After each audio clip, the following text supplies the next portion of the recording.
das alunas. Então sejam muito bem-vindos a essa nova parte do módulo 1, Noções Básicas de Arquivologia. Agora a gente vai falar um pouco sobre algumas definições e principalmente alguns princípios, né, que giram em torno dessa reflexão sobre a arquivologia, tá?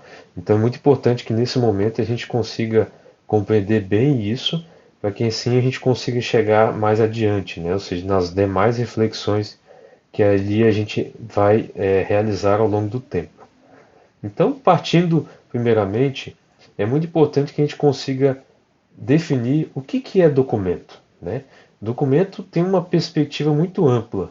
Se a gente for traçar assim de uma forma sem vincular a nenhuma área do conhecimento humano, a gente pode dizer o que é documento, por exemplo, né? Documento é um material onde te registra informações. Então, assim, é algo muito geral, né? Muito amplo. Mas vamos definir da mesma forma, né? Então, unidade de registro de informações, qualquer que seja o suporte ou formato. Só para a gente relembrar, então, suporte é o material onde está registradas as informações. Lembram disso? Então, é muito importante a gente relembrar também esse conceito, né? Então, independentemente da questão de suporte que existir, ainda assim ele é um documento, né? Sendo ele essa unidade de registro de informações, conforme é definido pelo Arquivo Nacional. Então, a Belotto, que é uma outra autora, principalmente estudiosa, né, do campo da arquivologia, vem dizer que documento é a mensagem fixada em um suporte. Inclusive, tem alguns outros autores que vão dizer que ela é uma mensagem manifestada em um suporte, né, independentemente dele, então se não interessa. Por exemplo, se uma instituição ela produz dentro das suas atividades uma revista, por exemplo, essa revista, ou seja, a produção que ela está sendo realizada, né, o projeto dela, aquilo ali é um documento, né? Então, independentemente disso, do suporte, do formato que ela esteja, nesse caso, numa revista, se ela estiver registrando informações, ela é considerada um documento.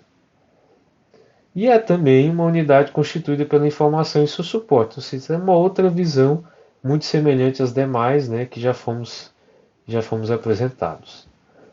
Lá o Interpares, né, que é um grande projeto que foi desenvolvido por uma equipe internacional, vai dizer o seguinte, que é uma unidade indivisível de informação constituída por uma mensagem fixada no suporte, registrada, e aí ele vem complementar uma coisa que não foi observada pelos autores, com uma sintaxe estável. Então isso é importante a gente compreender que tem que ter uma certa estabilidade, aquelas informações ali registradas ou fixadas em um suporte.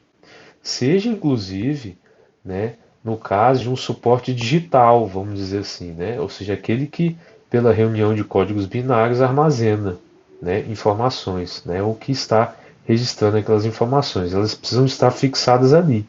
E aquele documento ele tem que ser a manifestação de algum determinado ato, né? Seja inclusive um documento bibliográfico, né? Numa questão voluntária da pessoa para a elaboração de alguma obra, né? De uma publicação, qualquer que seja, uma tese, etc. Né? Então, ainda assim, a gente vai refletir um pouco mais adiante em relação a essas diferenças, que há muitas diferenças nesse aspecto. Bom, então vamos falar um pouco sobre suporte, né? Já que nós já iniciamos lá falando que ele é um material onde a gente registra informações. Há numa visão muito ampla que nós temos conhecimento que há uma distinção entre o suporte analógico e o suporte digital.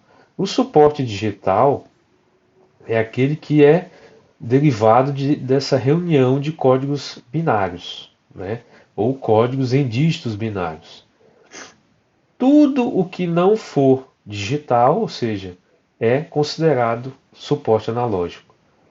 Então vamos pensar junto com o professor. Tudo que, por exemplo, fitas magnéticas de áudio, ele é um suporte analógico, né? Então, ou seja, não é porque ele está sendo produzido, ou melhor, ele está sendo reproduzido pela uma energia, né, sendo utilizado por alguma energia que está fazendo com que ele seja reproduzido, ele é um suporte digital, não é por causa disso. Inclusive, tem alguns autores que vão dizer que são suportes eletrônicos, né? A gente costumou dizer que são suportes analógicos, de uma forma que possa, inclusive, compreender tanto esses que têm essa característica eletrônica, né, o que precisa de algum equipamento eletrônico para funcionar, como também aqueles que não precisam, né, que é o caso do papel, do pergaminho, da pedra, da argila, né? Então, isso são materiais que comumente já são utilizados faz muito tempo, né, ao longo da humanidade. Então, vamos colocar essa convenção, dizendo que esses são suportes analógicos e outros que são derivados dessa reunião de códigos binários, que são suportes que nós chamamos de digitais. Então, para continuarmos essa reflexão, nós vamos trabalhar em cima do documento arquivístico. Então, o que é o documento arquivístico? É importante a gente saber sobre isso, porque ele tem uma grande diferença do documento bibliográfico. Quer ver uma coisa? Documento arquivístico é aquele que foi produzido e ou recebido e mantido por uma pessoa, que seja ela física ou jurídica, no desenvolvimento de suas atividades. Qualquer que seja o que? O suporte, que é aquele que nós falamos, seja analógico ou digital, e dotado de organicidade. O que é organicidade? Né? É uma das características que o documento arquivístico tem, que é muito diferente do documento bibliográfico, que não tem. Ele não é fruto de uma atividade organizacional.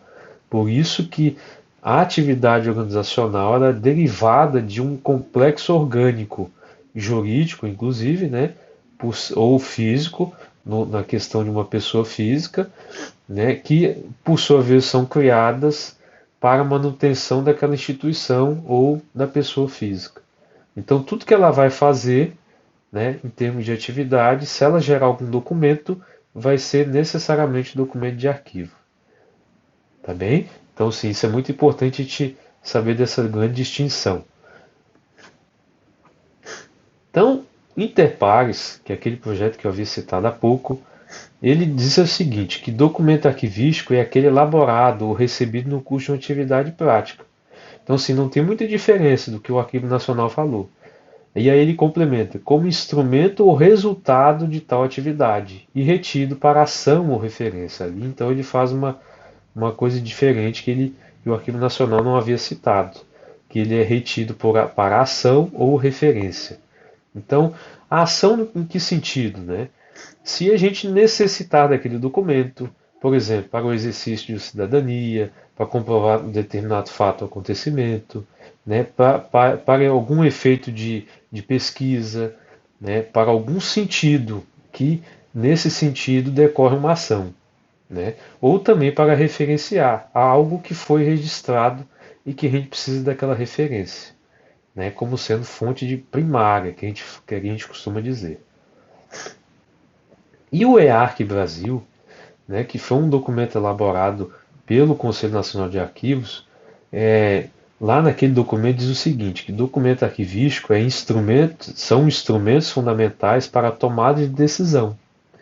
Então, qualquer decisão que, por exemplo, uma instituição vá tomar, ela precisa de um documento, né, aquilo que materialize, ou seja, é uma manifestação daquela atividade.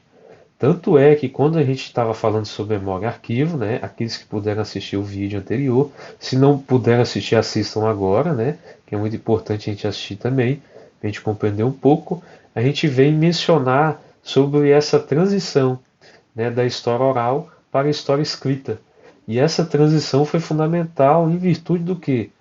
Dessa materialização que foi necessária que ocorresse, né, do documento, ou seja, da manifestação, ou seja, da atividade que gerou esse documento, como sendo aquela comprovação, então, né, que seja objetiva, que tenha essas características que vão descrever como o fato ou acontecimento ocorreu, né, e ou mais próximo possível da realidade de como ocorreu.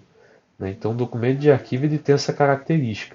Tanto é que, por exemplo, se a gente for fazer algum tipo de comparação com aquelas publicações que a gente vê no Facebook, por exemplo, né, que a gente visualiza nos nossos Facebooks, nos nossos perfis de usuário, a gente percebe, por exemplo, que se a gente recebe uma notícia ali, ela é veiculada por determinada pessoa e ela compartilha, ou ela compartilhou de uma fonte que a gente desconhece.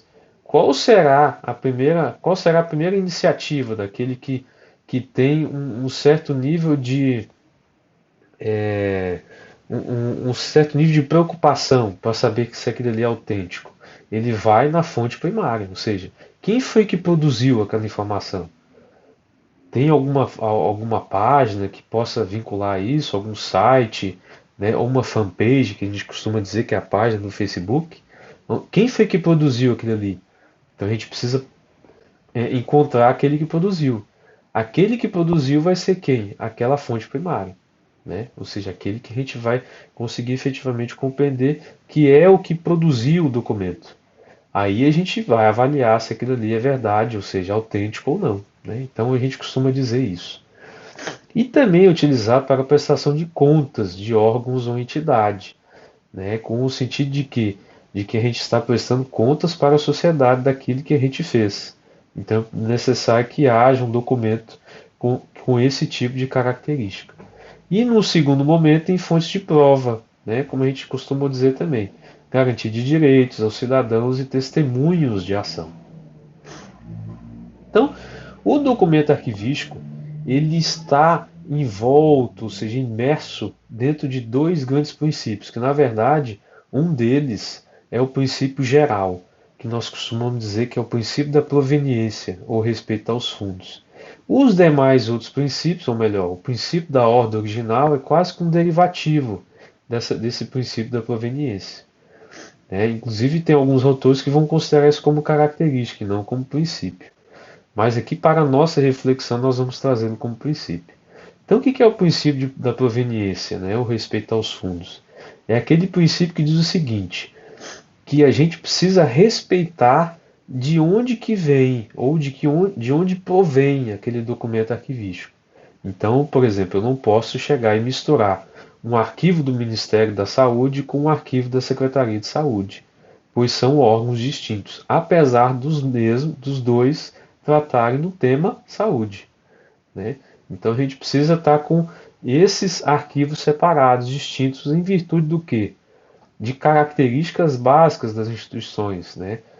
Sendo o Ministério da Saúde, por exemplo, nesse caso, tem uma certa autonomia, tem uma estrutura administrativa organizada, tem níveis de competência também organizados, tem uma figura que representa o ministro, né? Ou seja, a direção daquela instituição, tem um organograma bem definido, né? Tem um regimento interno, tem um estado, né? Ou seja, tem todo um conjunto de legislações internas e externas que vão organizar suas atividades. Ao passo que, por exemplo, a Secretaria de Saúde, né, no outro exemplo que nós citamos, é uma instituição diferente. Inclusive, ela tem finalidade distinta do Ministério da Saúde.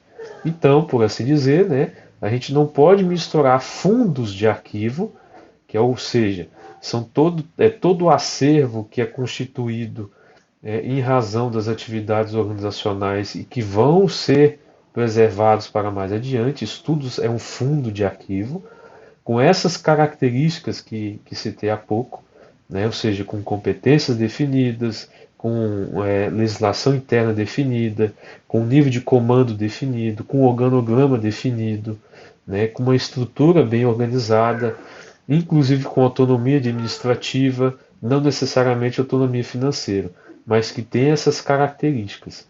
E aí sim, tudo que nós produzimos será armazenado como sendo aquele fundo de arquivo. Então, por assim dizer, eu não posso misturar esse fundo com o fundo, por exemplo, da Secretaria de Educação. Sendo que o Secretaria da Saúde, perdão, sendo que o Ministério da Saúde, nesse caso, é um órgão que vai elaborar políticas de saúde. Né? E uma Secretaria de Saúde não, ela executa, né, as políticas de saúde. Provindas da onde? Quem foi que construiu? O Ministério da Saúde. A gente percebe que são instituições distintas nesse aspecto, apesar de ambas lidarem com o tema geral saúde. Então, o princípio da ordem original é esse que a gente pode dizer assim, que todo documento ele é fruto de uma atividade orgânica, né? Foi feito em virtude de uma ordenação decorrente de uma atividade geradora. Então, aquela atividade gerou aqueles documentos dentro de dentro de um fluxo natural, né, do desenvolvimento de determinadas atividades que elas precisam ser preservadas. Então, por exemplo, hoje eu elaborei um memorando, amanhã eu vou elaborar uma ata, em seguida eu vou elaborar um processo e assim sucessivamente. Essa decorrência resultante daquela atividade, ou seja, essa ordenação original, ela precisa ser preservada, né? A gente não pode mexer na forma como a gente desenvolveu as nossas atividades e do jeito que aqueles documentos foram produzidos. E o documento de arquivo também, ele tem algumas características, que são características fundamentais que a gente precisa observar. Por exemplo, a imparcialidade, né? O documento ele é fruto de uma atividade imparcial, não é em decorrência o professor William Gontijo, por exemplo, em razão das minhas percepções, eu vou elaborar um documento, não. É com base no que? Nas percepções do fato e acontecimento, na descrição de como ele ocorreu. E a naturalidade é uma outra característica também. E quer dizer o quê? Que o documento é fruto de atividades que são desenvolvidas de forma natural ao longo do tempo, né? E a gente não pode fazer determinadas coisas ou desenvolver determinadas atividades dentro de uma instituição sem ter competência para tal. Que aí, se eu não tiver competência, aquelas atividades que estão sendo geradas são atividades que não são nem autênticas, né? Porque eu não fui designado para desenvolvê-las. Então é o caso, por exemplo, nessa situação, eu, professor William, resolver fazer uma resolução interna, sendo que eu não tenho competência para isso, ou seja, não fui designado para tal. Aquele documento que foi gerado não é um documento arquivístico, ou seja, não é fruto de uma atividade geradora que eu tenho competência para desenvolvê-la. Tudo bem até aqui? Tranquilo. Então vamos seguindo. Autenticidade. A autenticidade ela vai discutir exatamente essa relação que nós explicamos há pouco. Se o documento não tem essas características que vão estabelecer um nível de fidedignidade daquele documento, ou seja, vai dizer assim para mim que eu, professor William, tenho competência para fazer essa atividade? Tenho.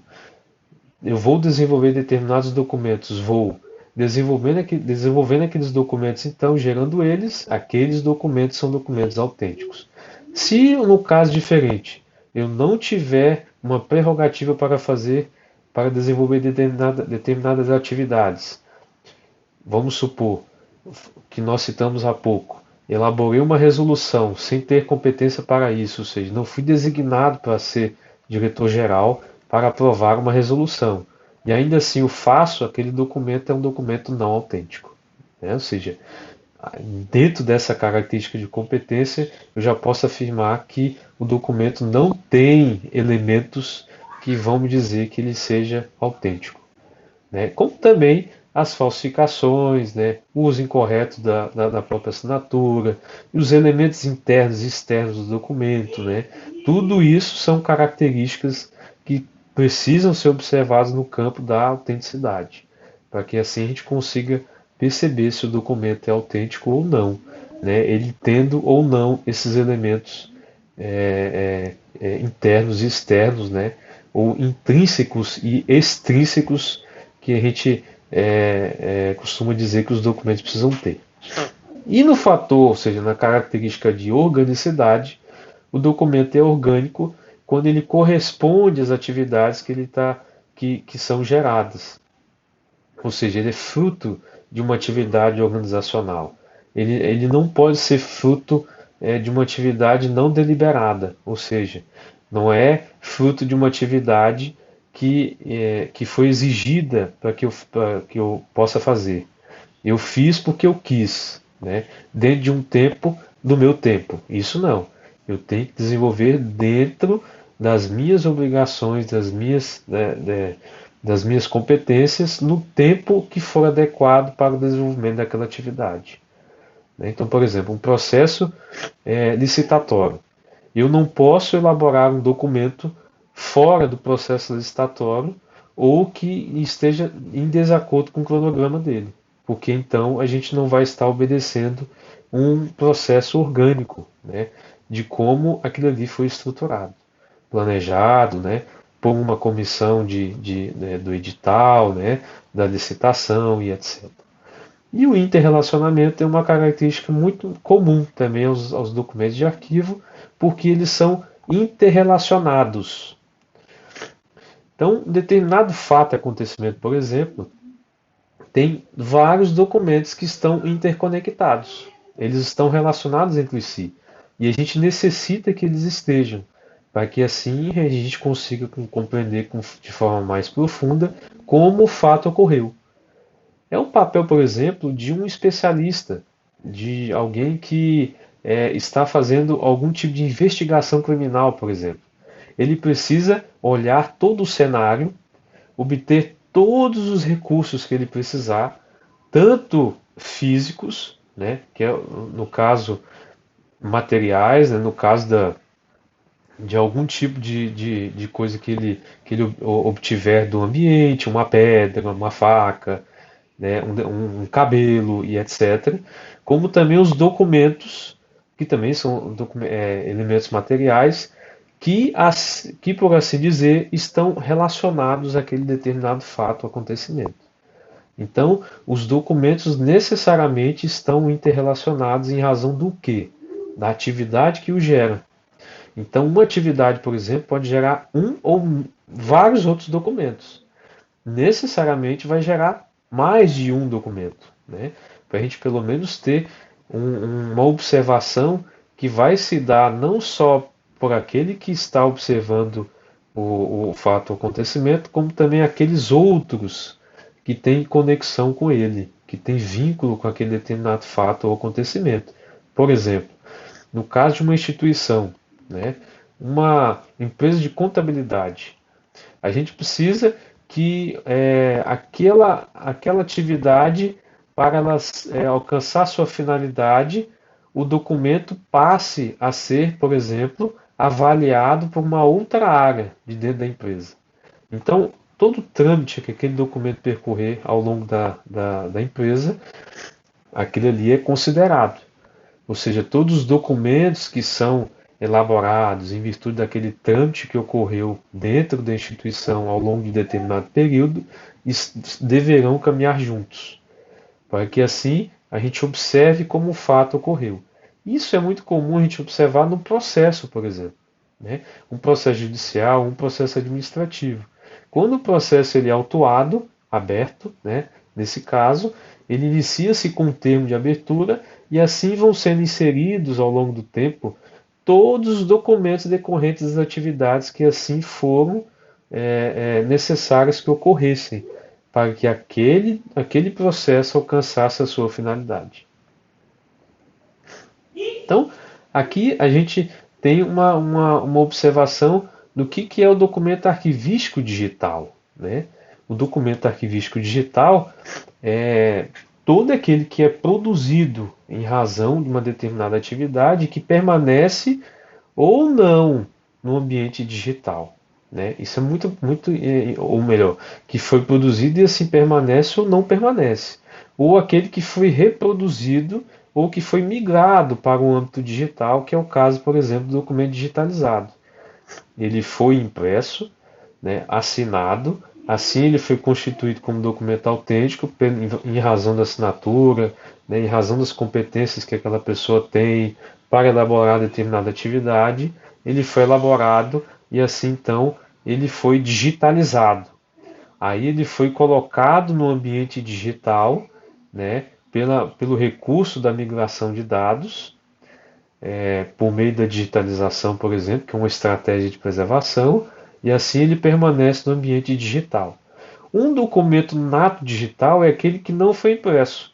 ele foi elaborado no ambiente digital e ali ele permanece, né? E como a gente perceber se um documento digital ou digitalizado é original, é autêntico? Aí a gente tem que analisar outros parâmetros, né? Que nós não vamos ver isso agora, mas é importante que a gente pelo menos comece a pensar que não são parâmetros muito simples de serem colocados.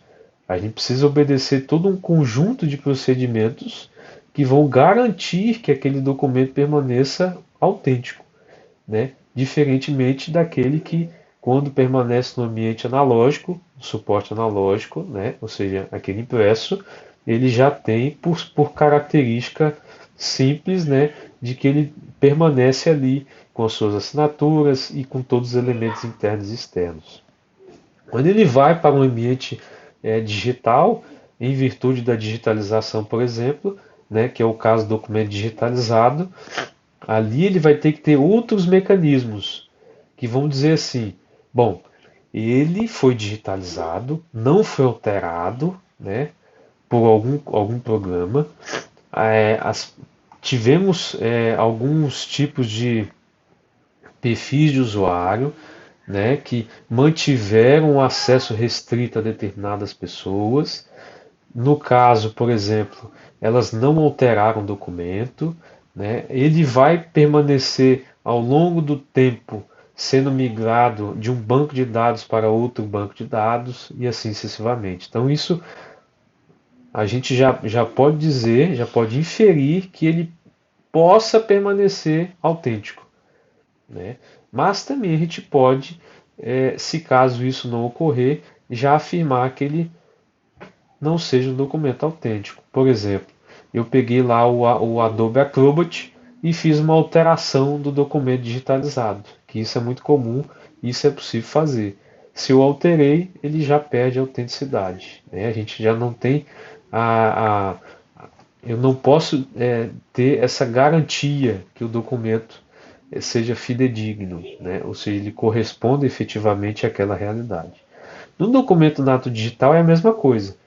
Se ele permaneceu, foi elaborado e permanece no ambiente digital, né, em virtude daquela atividade, que inclusive muitas empresas hoje, instituições estão fazendo dessa forma, eu preciso garantir que toda ação que vá ocorrer com aquele documento não prejudique a sua edição, ou seja, ele não pode mais ser alterado quando ele foi finalizado. Então é um caso, por exemplo, da gente ter produzido um documento e compartilhado ali no Google Drive, né? A gente vai fazer uma minuta de contrato, uma proposta de contrato.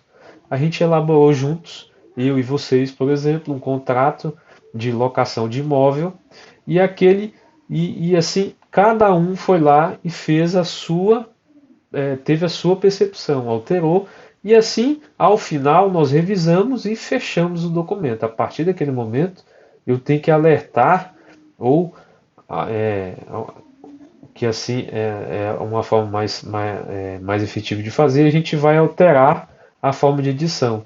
Então, a partir daquele momento, ninguém mais edita o documento. Em decorrência disso, ele vai ter que ser organizado, né, e colocado dentro de um outro banco de dados ou dentro de um outro tipo de ferramenta que vá garantir a sua preservação ao longo do tempo, né? Ou seja, eu não posso mais deixar ele dentro daquele HD ou dentro daquela nuvem, sendo que ele tem a possibilidade de ser alterado. Aí ele vai depois para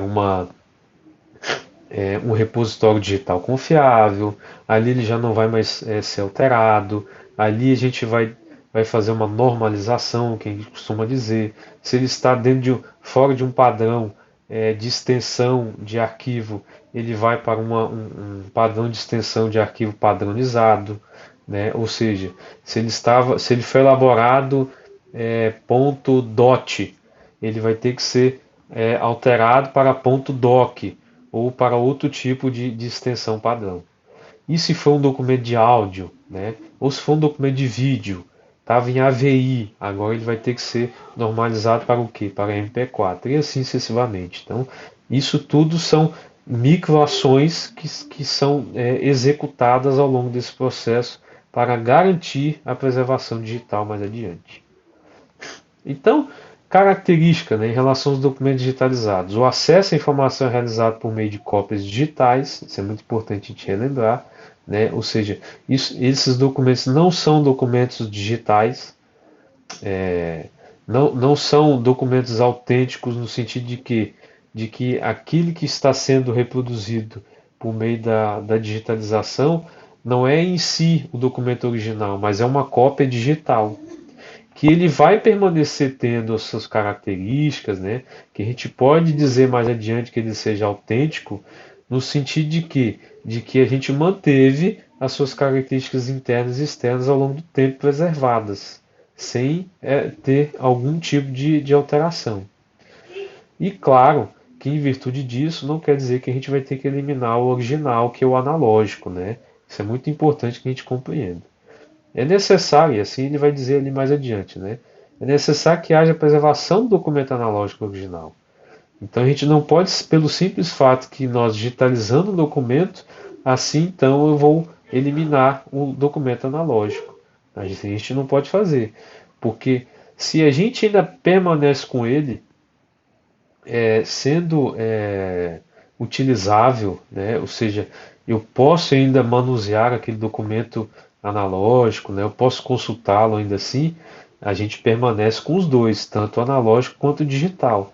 Se ao longo do tempo, vamos supor, aquele documento analógico se desgastou, não tem como mais acessá-lo, a gente vai permanecer com os mesmos tipos de comportamento para aquelas cópias digitais, né?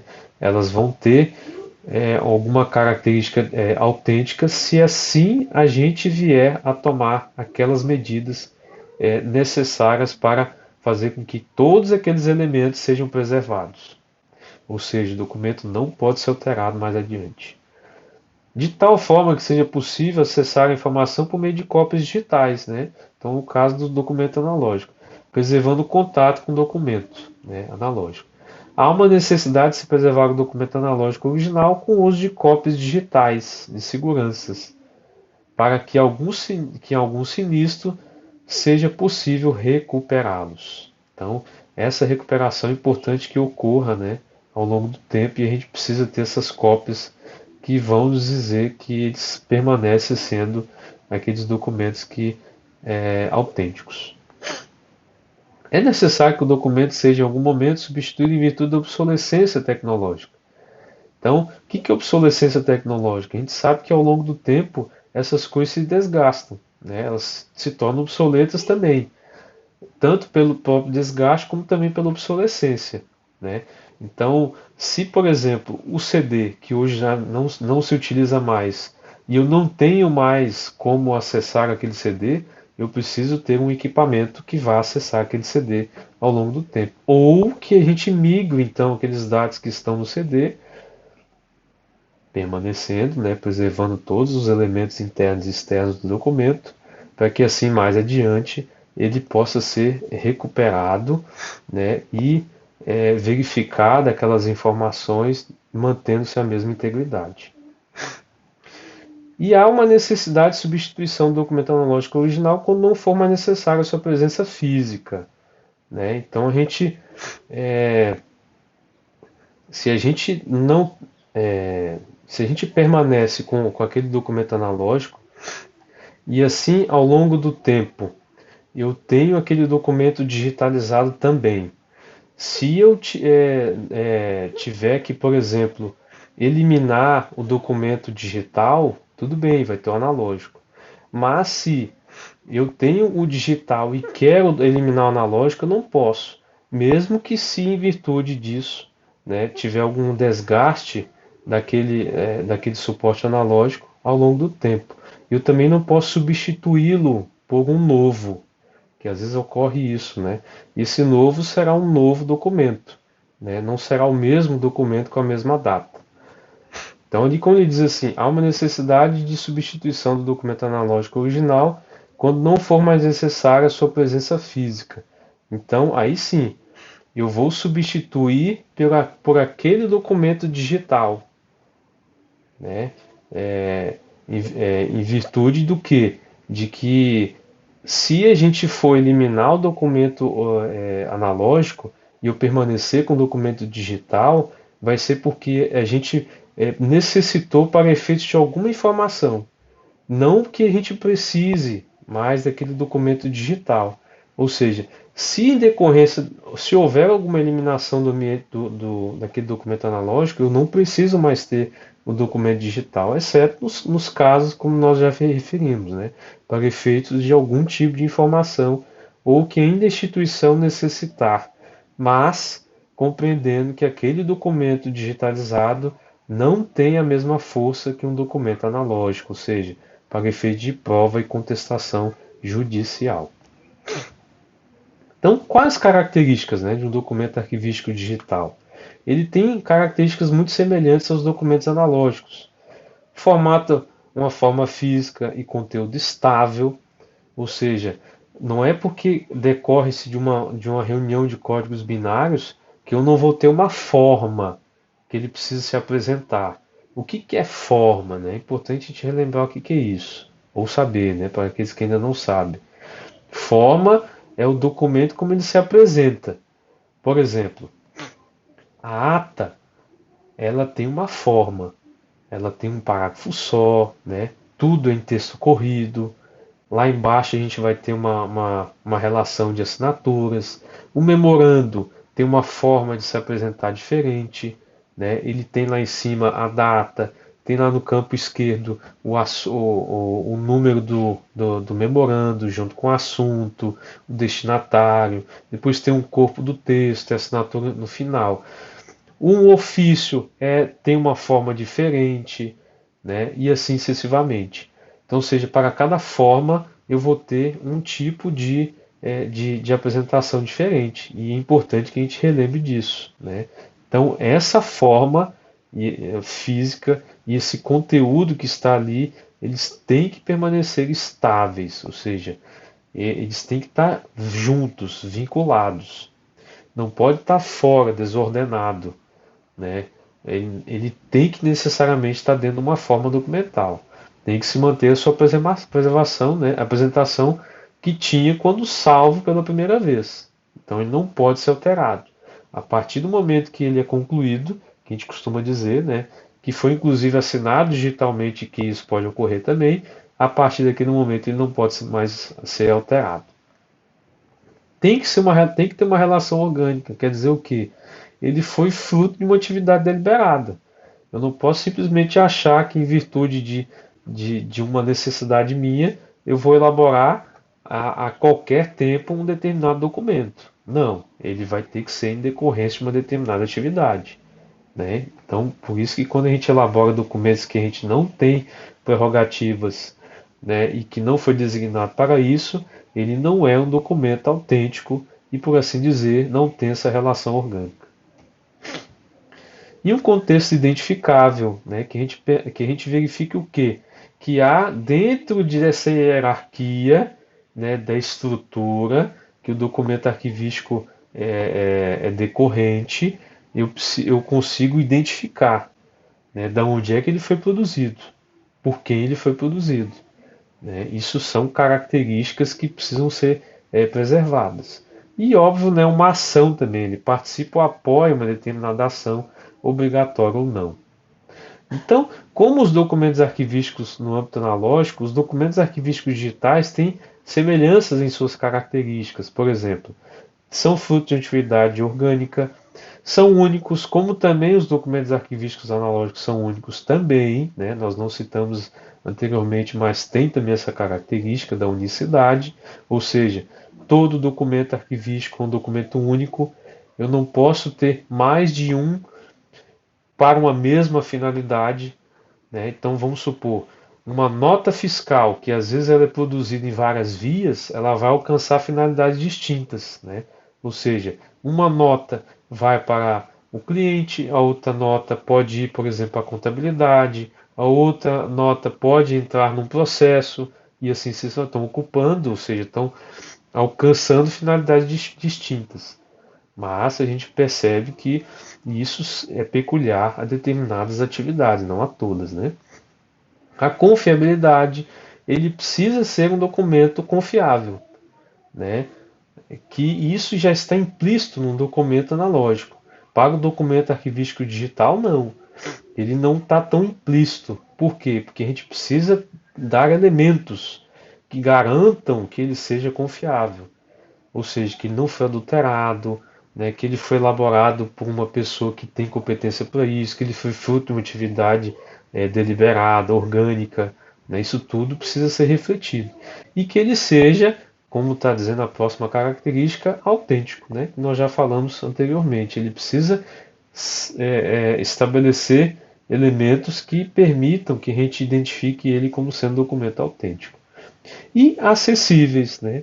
Dentro da acessibilidade, no sentido de que aquele que produziu, aquele pesquisador, ou aquelas pessoas que são partes daquela atividade, ou daquele processo, ou que tenha algum tipo de relação, possam acessar esses documentos mais adiante.